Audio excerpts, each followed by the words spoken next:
Hey everyone, Chris Carter here on the Locked On Steelers podcast. We're back. It's Monday. We'll talk about the Steelers' new scheduled time for their regular season finale, as well as whether or not Russell Wilson should be the plan for the Steelers' future quarterback, and our stars and skulls grades from last week, all here on the Locked On Steelers podcast with Alan Saunders. It's going to be a fun one. Let's get into it.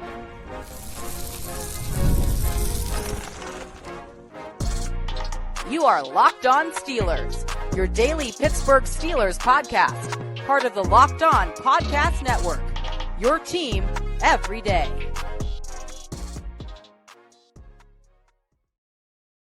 Hello, welcome to the Locked On Steelers podcast. I'm your host, Chris Carter, bringing you your daily dose of all things at the Pittsburgh Steelers. As always, you can find the show on your favorite podcasting apps and on YouTube. Like this video if you enjoy it. Subscribe to this YouTube channel to get all of your daily Monday through Friday episodes, as well as our bonus content. Thank you for bringing us your first listen every day, because we're your team every day. And as I said before, we're joined by the man himself, Alan Saunders. He's back on a Monday. What's going on with that? That's weird. Yeah, I called an audible, and it turned out to be the right audible, because I can see the future. The Steelers end up playing Saturday night, 8 p.m. kickoff against the Cincinnati Bengals for their regular season finale. I felt like once the Bengals beat the Broncos, this was what they were going to do, so that the Bengals could play their game. And then if they do beat the Steelers, then they could watch the Broncos play on Sunday. But they also have to watch the Dolphins. That's another thing too.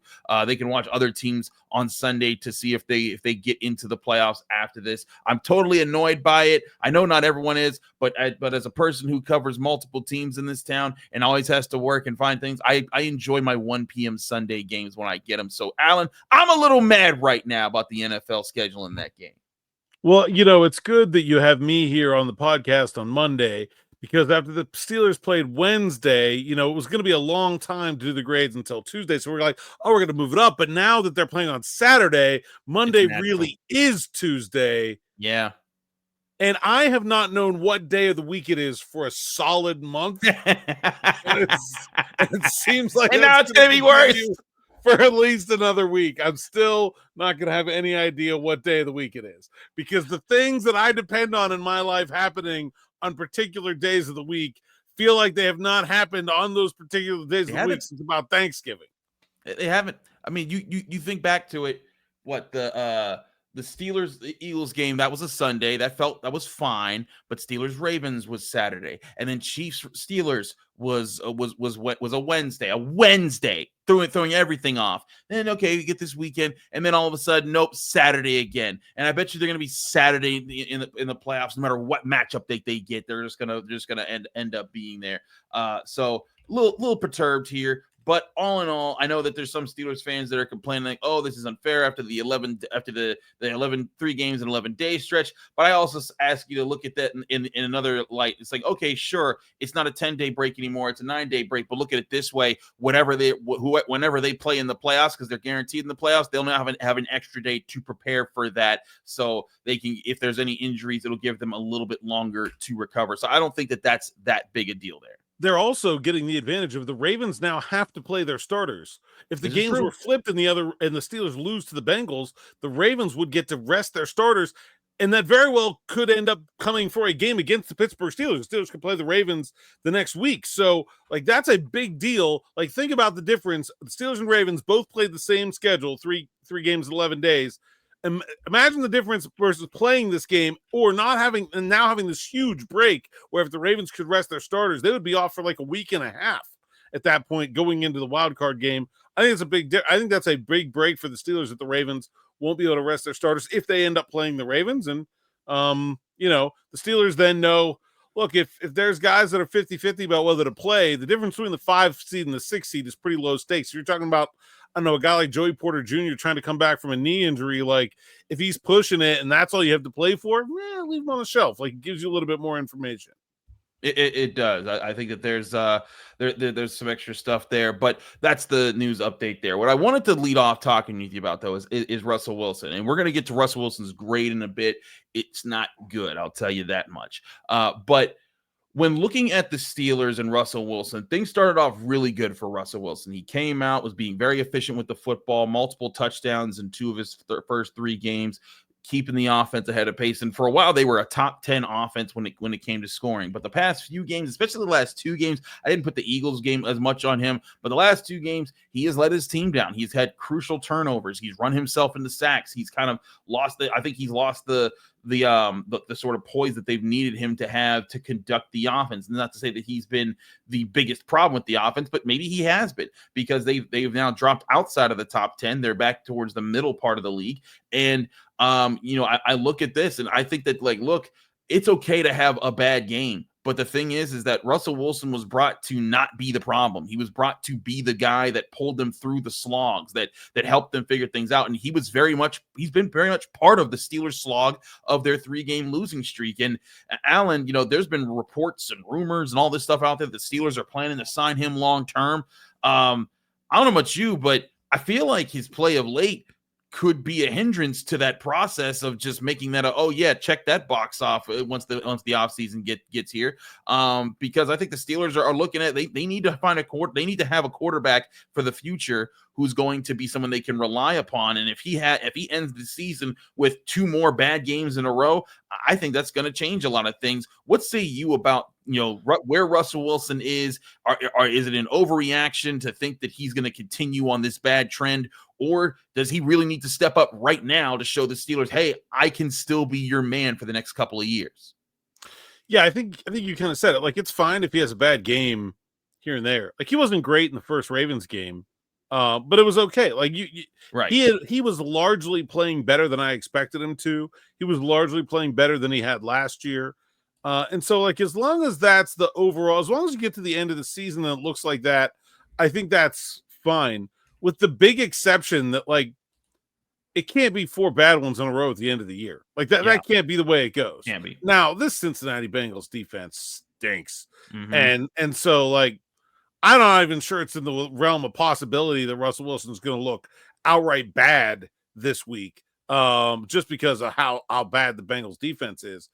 But even if it's 3 of the last 4 games where it's looking pretty ugly, I think that's a concerning trend for a guy who's 36 years old and didn't even play a full season this year.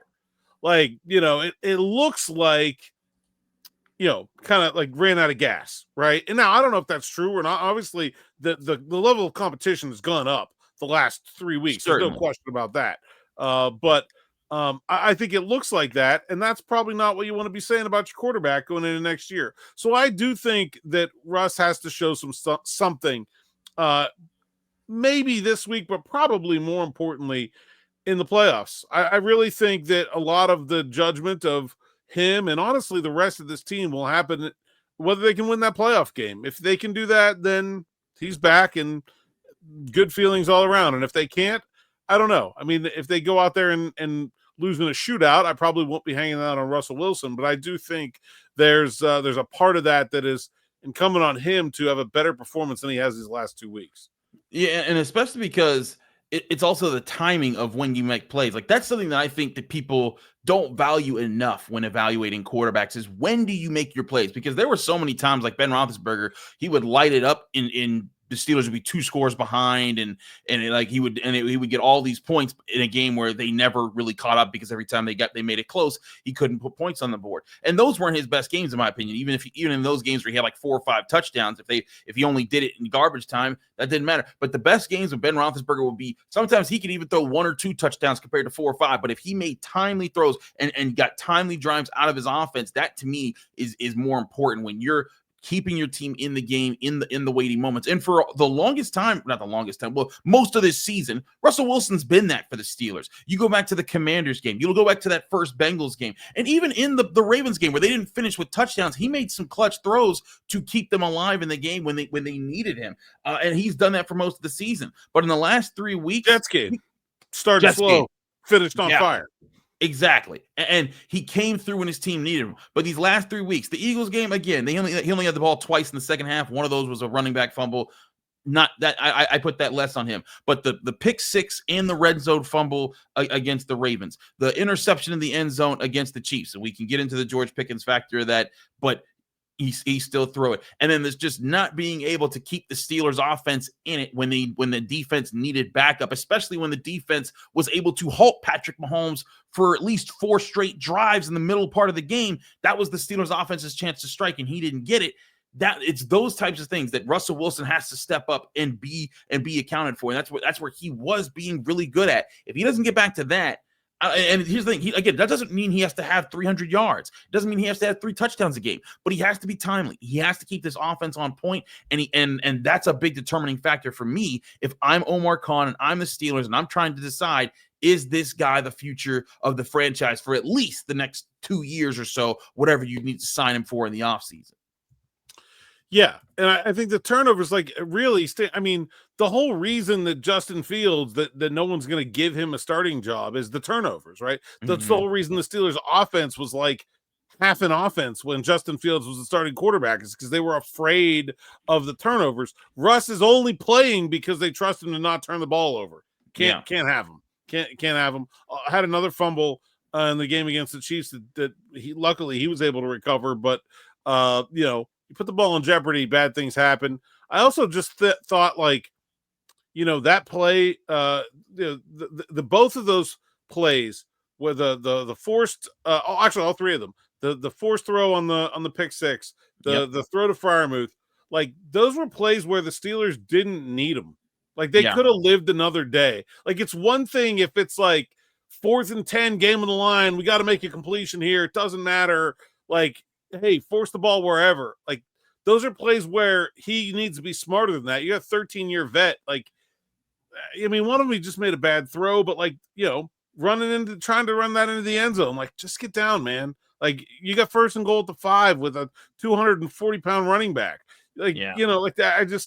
I think there's, like, it's hard to make a case for Russell Wilson being the starting quarterback if he's not going to be a smart starting quarterback. Exactly. And that's what they need him to be, is a smart starting quarterback. We'll get back to Russ in a bit because we got our Stars and Skulls grades coming up for last week. Next here on the Locked On Steelers podcast. Chris Carter, Alan Saunders. Stick with us. We'll be right back. But first, remind you this show is brought to you by Rocket Money. Did Rocket Money help you find any subscriptions you forgot about or that you were paying for twice? Definitely happened to me, and I had a few subscriptions that I didn't even realize I was still paying for. Rocket Money made it so easy to track them all down. It's like having a personal assistant for your finances. Rocket Money is a personal finance app that helps find and cancel your unwanted subscriptions, monitors your spending, and helps you lower your bills so you can grow your savings.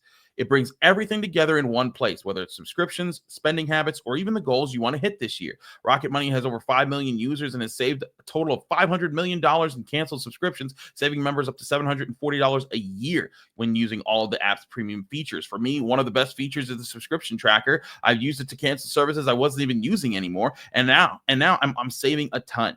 Plus, with their goals feature, I've been able to automatically set aside money for my future. No more stressing and budgeting every month. Cancel your unwanted subscriptions and reach your financial goals faster with Rocket Money. Go to rocketmoney.com/lockedon today. That's rocketmoney.com/lockedon. rocketmoney.com/lockedon.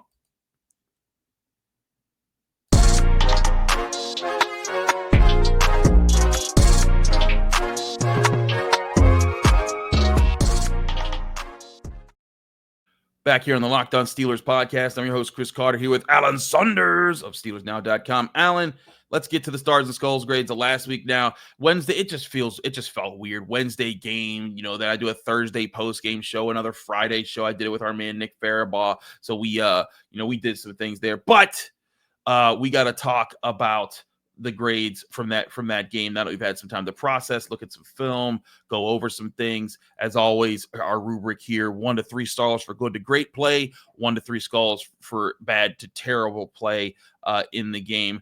No, not a shocker here when you get beat like they did. No 3 stars, also no 2 stars this week in the grades. I got a few 1 stars here, but as I say to people before, this week is going to be a graveyard because there's lots of skulls to be handed out. But let's get to as always, when it's a bad game, when the Steelers lose, we start with the good and we work our way to the bad. Let's start with the good here. My 1 stars for this week, because there are no 2 or 3 stars. I got Corey Trice. I thought he filled in well at cornerback. Cam Hayward certainly played. I think he was the best defender they had at the front this week. Calvin Austin, made some plays through the year. Jaylen Warren ran tough. I will say I was surprised at some of the let-goes he had in pass protection, which was very uncharacteristic of Jaylen, but yeah, that man's running hard, and he should probably be the primary back right now for the Steelers with the way that things are going. Chris Boswell for his made field goal. Corliss Waitman had a 58-yard punt. Broderick Jones, Zach Frazier, Mason McCormick. What's crazy is as much pressure as Russell Wilson was in this game, those guys weren't giving up the pressures. They came from some of the other guys. We'll talk about that, and they also came from Russell Wilson running into them. But in the run game, those guys were working, and so I was actually surprised. I'm not going to give them too big of a pat on the back, but I gave them a star for that there. Alan, am I tripping and giving those guys some credit for this game? No, I don't think so. I thought the running game was actually working really well. They just couldn't stay with it because they got behind so fast. I would actually be okay with giving Jaylen Warren 2 stars. 11 for 71, and then another 41 receiving. I think I think that's a pretty solid game from a guy who doesn't even get that much playing time. That's a good point. I retrograde that. Yeah. So I thought he was really, really good in this game. I thought he looks like the best version of him that we've seen this season. Looks healthy. That was a huge positive takeaway from that game. So was Corey Trice. I probably would have leaned more neutral with the offensive linemen, but I agree that they weren't necessarily the big problems with pass protection. Yeah, especially those guys specifically that led to those things here. Let's get to 1 skulls while we're here because let's get Mark Robinson one there too for what? I did forget Mark Rob knocking loose another fumble on the punt cover. We got E-Rob some weeks. We got Mark Rob this week. You're right. He gets a retrograde 1 star added to this grade here. Shout out to him for his performance here. I will throw him in there. I'm not bad. I usually give my linebackers some credit when they make big plays. So you're right. Good catch there, Alan. Mark Robinson will get a star for this week. But let's get to our 1 skulls because we didn't have that many stars to hand out. There's quite a few skulls to hand out, more skulls than stars this week. I give my 1 skulls: Minkah Fitzpatrick, James Pierre, Isaac Seumalo, Darnell Washington, Martravius Adams, Nick Herbig, Isaiah Loudermilk, Peyton Wilson, and Keanu Benton. Trust me, if you're not seeing a name here, they're probably getting 2 or 3 skulls in this game. Now, I will say this, for those who are going to look for this name, George Pickens did not receive a positive or a negative grade. He received neutral because he made a really big catch, but he also acted like a bonehead. And I was like, meh. He wasn't the biggest reason they lost this game, but he did help them a little bit. So I kind of gave him a neutral grade there. But looking at some of these guys here, the one person I struggle with is Minkah Fitzpatrick because there were times that I thought that he blew coverages. But then when I look back, I was like, I don't think that was him. I think that was somebody else, but I can't tell because there's other guys that were looking clueless. And the other thing is, I thought he made some really important plays to keep the Steelers alive, namely a tackle on Xavier Worthy that he had over the middle when Cam Sutton was just looking at him like, hey, someone should go tackle that guy. And Minkah's like, I got him. I'll come back from 15 yards deep and get him. And he made that play. But I've been going back and forth, man. I feel like Minkah might have deserved a 2. Where are you on Minkah Fitzpatrick and his role in the defensive gas, especially last week, Alan? I thought the Worthy touchdown was on him. I'm not really sure. That one definitely was. Be on. But he also he got it's not like it wasn't a miscommunication. He just got beat by a really fast guy. Fast.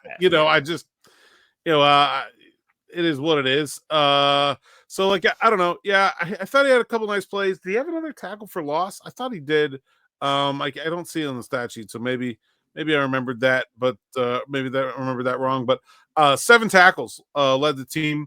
I'm okay with 1 skull. I kind of agree with your rationale there. James Pierre, man, what? Honestly, I want to put that more on the coaching staff. How was the evaluation that James Pierre should play over Corey Trice?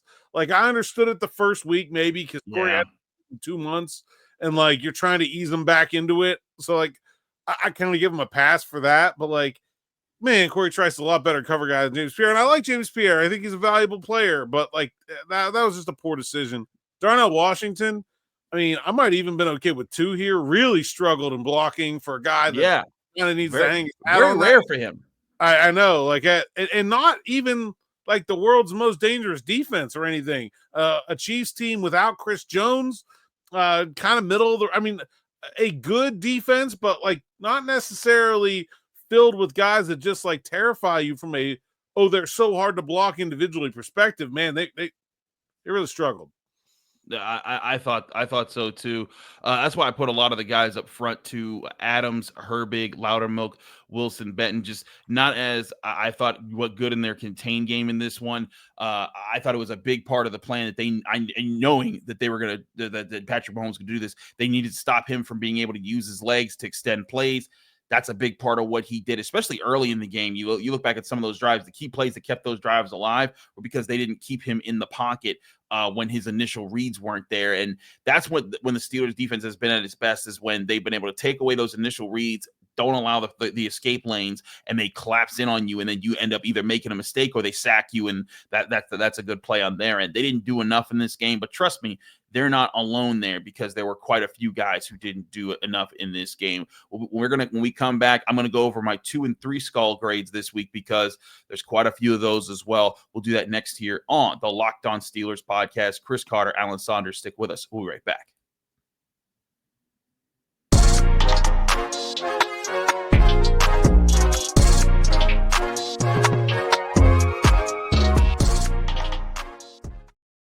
Back here on the Locked On Steelers podcast, Chris Carter, Alan Saunders, SteelersNow.com. All right, Alan, let's do this thing here. 2 and 3 skull grades here. I'm going for my 2 scullers, and we got 3 guys here. I got Dante Jackson, Larry Ogunjobi, and Patrick Queen. Dante Jackson was just what's funny was I don't think he was the guy that was out of position the most. He was just getting torched, and especially on the deep ball that he gave up early in the first quarter, that was pretty rough. I never saw him truly redeem himself. I thought he should have been better in this game. Larry Ogunjobi, I'm supposed to make his presence felt in the middle part of the field. It was quite the opposite of that. And then Patrick Queen, I debated giving Patrick Queen only 1 skull in this game, because I felt like some of the times it wasn't all about him, but I still felt like there were times that he was just out of place. And some of the times when I thought one guy was out of place, I was looking like, I think Patrick Queen was responsible there. And I thought that he was a big part of the problem as far as the Steelers being out of place sometimes. Just sometimes either he was, or I thought that there was a miscommunication, which often does fall down to him here. Now, again, we got some 3 skulls still coming, but Alan, what did you see out of these guys who were 2 skull grades? Yeah, Dante getting torched by Justin Watson. With all due respect to the South Fayette legend and 3-time Super Bowl champion, Dante Jackson's the fastest guy on the Steelers team on paper. Should just never happen. Like, you just should never happen. Larry O coming back off the injury, maybe I'd have given him a little bit more grace just because of that, but he certainly wasn't great. Patrick Queen, I'm okay. I think I've said this before. I'm okay with the green dot wearing the responsibility for communication problems, even if they're not necessarily his communication problem. He is the communicator. He is responsible for the communication at some level. And so, like, pretty sure there's a play where Cam Sutton missed a signal that Patrick Queen gave him, but like, I mean, you can split it up and say like it's at least on both of them at some level. Like, you've got to communicate and you've got to pay attention, and so I'm okay with PQ getting some of that. I did think that he fit the run much better than he had against the Ravens. Didn't miss any tackles, which had been an issue. So like, I thought he was better than he was the week before on the whole. But I'm okay with 2 stars here, given the context. Or 2 skulls, I mean. The Steelers did stuff the run in this game. Like, the Chiefs could not run the ball on them. The problem is they couldn't stop anything that they did in the pass game. That was just that was the well, that's not true. They did stop it again throughout the second quarter and the early part of the third. But they didn't do enough in this game. And that leads us to our 3 skulls, where we're going to discuss multiple factors here. But there's 3 guys here, Alan. I'm going to let you guess who those 3 are based off of who we've already called out. One of them's got to be Cam Sutton. I feel like that's correct. That's obvious.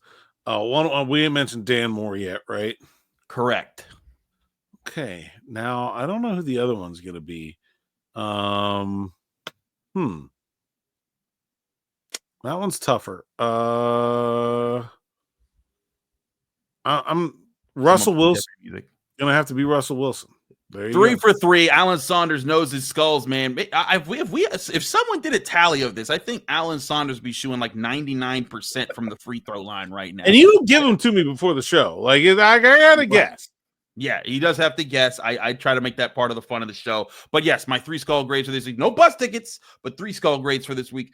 Dan Moore, Cam Sutton, Russell Wilson. Now, we'll get back to Russ because we've talked about him, but I want to finish with him on the show. Dan Moore got abused in this game. It was just, it is driving me nuts how bad he's been getting abused. It was so crazy because for the first, I'd say 11, 12 games of the season, I thought, oh man, Dan Moore has figured it out. He's not a great offensive tackle. I'm not even sure if he's a good offensive tackle, but he's now a solid offensive tackle, which is fine for when you're paying him nothing. And he's the 4th year on the rookie contract, dude, that maybe you can sign for cheap in the offseason. But now he's getting torched. I think this is now back-to-back 3 skull grades for him.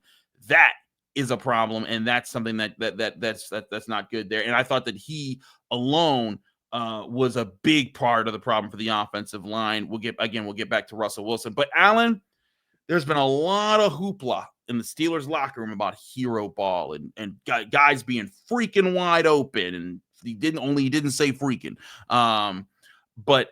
A lot of people have been pointing at Minkah Fitzpatrick, and Minkah Fitzpatrick's part of the problem. Patrick Queen's part of the problem. But I've just, in my studying and looking at the tape, and this is not just the Chiefs game, this is now multiple games, I think a major culprit in this issue is Cameron Sutton. Just times he just looks completely lost, and he was brought into the defense to be the integral guy that could play in between all the different roles, communicate, and kind of be a glue piece that put everything together. And it's like he's been the opposite of glue. It's like he's been oil. He's just slicked up everything, and now everything's out of coordination. He's missing assignments. And again, that one play that Minkah Fitzpatrick came from like 15 yards out and made a tackle on a shallow cross on Xavier Worthy. It was Cam Sutton's guy, and he just kind of like runs. He's like, he just points at him like, oh, I someone get him, and Minkah went and got him. It's been too many moments like that for me where Cam Sutton has either been on the wrong man, just even incapable of running with the guy, and right now he seems like a major hindrance to the Steelers defense and their coverage plans right now. Yeah, I think part of it is like he's not playing that well. Like I just don't think he's playing as well as he's capable of, and so like you have some of that in there. And then it just seems like for whatever reason, the communication breakdowns seem to center on him an awful lot in terms of just like guys are trying to make checks at the line and he's not picking them up. Against Baltimore, he's following, I think it was Flowers across, and it sure looks like Minkah and I believe Beanie was the other player are trying to tell him to stay on the inside, but they would switch. Yep. They would switch, and then they didn't. He stayed with Flowers to leave Andrews wide open behind him. So, like, I don't know. It's probably not all him, but it just seems like he's in the middle of a lot of those situations where you got 3 DBs all staring at one another with their hands in the air, like, what the heck, man? It just seems like those are pointed at him an awful lot. Yeah, and again, it's the unfortunate part about this because when he was finally released from his suspension, it thought, okay, he's gonna be that glue piece. He's gonna put everything together, and it's been like quite the opposite. In fact, before he was in there, they had less coverage busts, and I think that's the real disappointing part. And it makes you wonder if taking him out is the answer right now for this if you're the Steelers. If saying, you know what, Beanie, get back in there, you're the slot guy, or you know what, Eric Rowe, you've been sitting, we signed you to the practice squad or whatever. It's your turn to get in there. Is the answer take Cameron Sutton out of the equation, Alan? Because to me, it's one thing to get beat. It's another thing to be lost in the sauce, and then you're being lost in the sauce impacts other people being lost in the sauce, which is also where I think some of the hero ball people keep talking about, guys stepping out of their roles to try to make plays. I think sometimes teammates are doing it to try to make up for his mess ups. Yeah, I think it's also like there's a pretty pervasive problem on the Steelers defense right now where like they're calling plays for the guys they want, not the guys they have. Like they're asking Cam Sutton to do things that Cam Sutton has done in the past, but he is not doing them right now. Oh, like they played that whole game with an injured TJ Watt going one-on-one against Jawan Taylor, who's one of the worst right tackles in the NFL. And like, did TJ get the better of him? Yeah, but did he dominate? Was he in Mahomes' lap every snap like he normally would be if he was at full strength? No. Did the Steelers do anything different other than just do the same thing they always do with TJ Watt to try to make up for his not being 100%? No, they just kept doing it. Like, I feel like that is at this point in the season, you have to recognize what you got instead of what you want. It doesn't seem like Cam Sutton is capable, whether it's through the ability to absorb communication or whether it's through, just the fact that he isn't playing as well. Maybe it's because he didn't get training camp, whatever. But the responsibilities that they envision going to him in terms of being able to play different positions, disguise coverages, be this kind of joker in the deck of cards where just because he's out there, the other teams don't know what the Steelers are doing. Man, that is not only not working, it's backfiring. And I think they definitely got to reevaluate that idea. I think so too, and I even noted throughout earlier different parts of the season where they moved TJ Watt around and it seemed to work. It got him a big play got a big one-on-one play against the Giants, and I think that whereas I've always been one, again, I'm a person that when people just reach to blame coaching for the smallest of things that aren't true, I'm like, guys, we got to learn when to talk about coaching. But I do think Terrell Austin and Mike Tomlin deserve some heat for that, and that's where I think that hey, you got to recognize where your weaknesses are. And right now, like you said, TJ Watt, obviously not healthy. He's coming off a short week, coming off of an injury in the previous game. They were lucky to get him back. I thought that they should have done more there, just like I think they should be doing more with understanding who their personnel are in the secondary. Yeah, and I mean, neutral grade for TJ here. If this was a healthy TJ, neutral, yes, I would have been okay with a skull. Like, it wasn't enough pressure against that guy, especially. Yeah. He needed but I mean, again, injury. Playing injured. I mean, I'm you kind of great on a curve there, but like I mean, it's I feel like that is the single biggest problem with the Steelers defense right now is that not all of their players are playing up to their capabilities. Some of them are, like Cam Hayward he's having a great year. But like Deshaun Elliott playing awesome. I think Landon Robert is largely doing what you think he's capable of. But certain guys are not playing that well, and they're not doing enough to adjust to that fact in the course of the season. Agreed. And I want to finish with the last point on Russell Wilson here. And Alan, he gets 3 skulls here. Again, we looked at this game, and there were opportunities there to be had. I mean, especially that red zone possession where he kind of ran his way into just not having to throw the ball away. Pat Freiermuth just opens up in the middle part of the field, and it goes back to the thing that we saw in Hard Knocks where the Ravens were talking about him, and they were saying, hey, this guy has 3-pointers and layups. He doesn't have a mid-range game. And it begs the question, have teams just figured Russell Wilson out? Are we seeing the recent results because these teams have been able to play? Now, I think that there's circumstantials, right? George Pickens didn't play against the Ravens. These are 2 good defenses. The Ravens know the Steelers. These are short weeks. You could all factor this into there. But Alan, do you think this is more about teams saying, hey, we're going to take away the things we know he likes, and he's not going to be able to adjust to it? Is that the problem here? I don't think so. Okay. I mean, there were guys open. Like, there were guys open. Like, it's not like he didn't have. Like, this was not a tactical win, or this wasn't some sort of strategic win for the Chiefs where it was like, oh, they just figured out the steal. Like, you can't be figured out if there's guys open. And there were guys open in the places that Russ likes to throw it too. It's not like every guy that was open was standing 5 yards downfield in the middle of the field where Russ just has a hard time seeing them. Like the things he wants to do was there, and they just didn't do it. And so I don't know what that really means, but I think there's, in terms of like how to fix it for Russell Wilson, I'm not really sure. I think he's just got to let the ball go. I mean, I think that to me was the big, like, you look at the big play down the left sideline to George Pickens, where they get 40 yards. Like, he was that open, which is to say not open at all, on every single snap of the game. Like, just throw the ball. Like, if you're even remotely near taking a sack, just throw it within 5 yards of George Pickens. Good things will probably happen. Like, I think that's the big thing, is that, like, he's holding on to the ball. He's looking at the line of scrimmage and not in his receivers. He's not going through his progressions fast enough. I think maybe some teams are jumping some like figuring out some, not necessarily rust, but just sort of like what the Steelers have put on tape, kind of jumping some first looks. Like, hey, when this looks like this play, he throws it there if he goes quick. And it seems like when the first look looks really covered, Russ is going to panic mode. So maybe Arthur Smith needs to come up with either some change ups or some like 100%ers where, like you only give him one read. Yeah, maybe that is the case there. But something you said there was very interesting, and it leads me to my last question before we get out of here. You talked about a lot of those throws with the throws that Russell Wilson we know can make. We've seen him make all year long.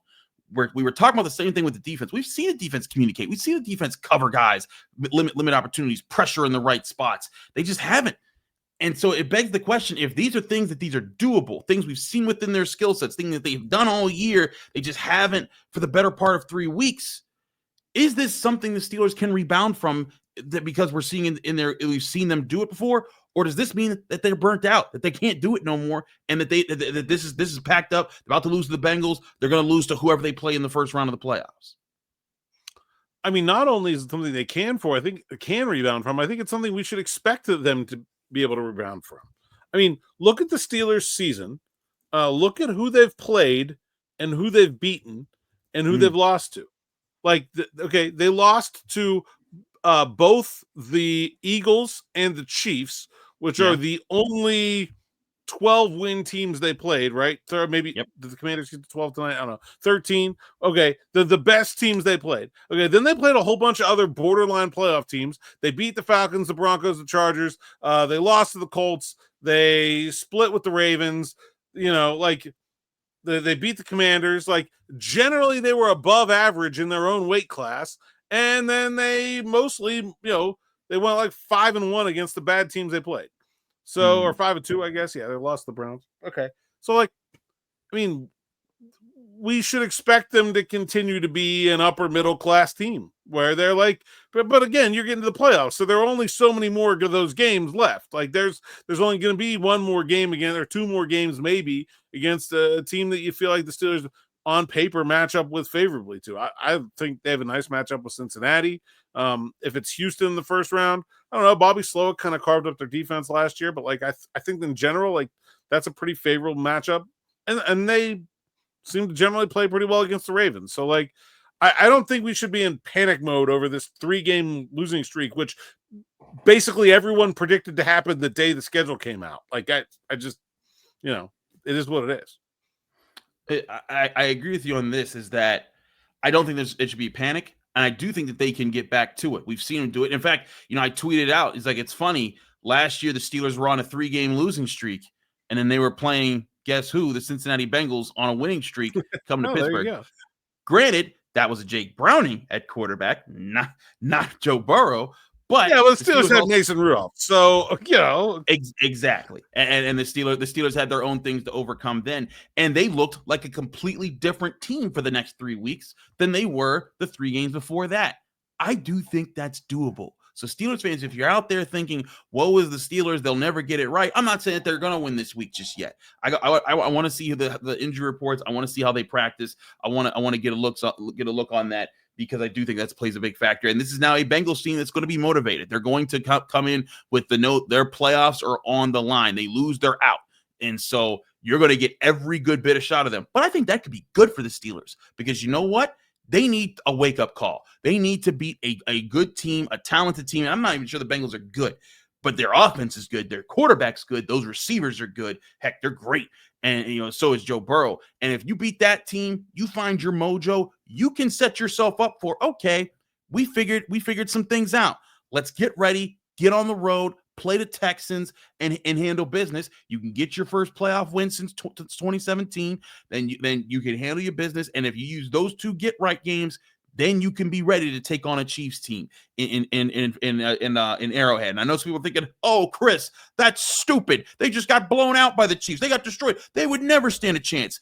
It's funny. There's a guy named Chris Hoke, who was a Steelers defensive lineman, and one of his post-game thoughts after the game against the Chiefs was, This team can be a lot like the 2005 team. And I think people forget about that team because people look back and just romanticize and say, oh, they just went on. It was Bill Cowher's team. They won a Super Bowl. They were 11-5. And earlier that season, people said there was no chance in the world they could stand up to the juggernauts that were the Indianapolis Colts when they played them, and they utterly destroyed them. I think they might have beat them worse than the Chiefs did this year. It was ugly, that game. And when the Steelers went to Indianapolis, it was a close one, but they came in, they stole one from Indianapolis, and they set themselves up for a road trip against a team that they could beat in Denver.